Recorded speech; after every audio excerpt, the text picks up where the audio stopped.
ఖ్యాతే ఉంది. ఎక్కడున్నాడో అక్కడ కర్తవ్యనిష్టే. కాబట్టి వెంటనే వ్యూహాన్ని పన్నాడు ద్రోణుడు. ద్రోణాచార్యుల వారి వ్యూహ రచన అంటే మామూలుగా ఉండదండి.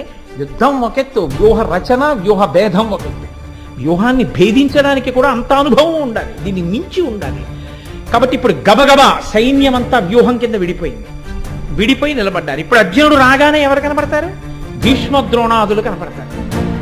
గభాలన ధనస్సెట్టి కొట్టడం కుదరదుగా, యుద్ధం చేయలేడుగా. చేయడమే మొదలు పెడితే భీష్ముణ్ణి దాటడమే, ద్రోణుణ్ణి దాటడమే. వాళ్ళిద్దరి తర్వాత కదా ఎవరి పేర్లైనా చెప్తే చెప్పవలసినటువంటి విషయం.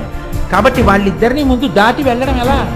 ఒకవేళ వెళ్ళినా ఏదో కించిత్ మూర్ఛపోయినా అర్ధచతురంగ బలాల్ని దాటే లోపల మళ్ళీ వీడు మూర్ఛ దగ్గర మళ్ళీ వస్తాడు.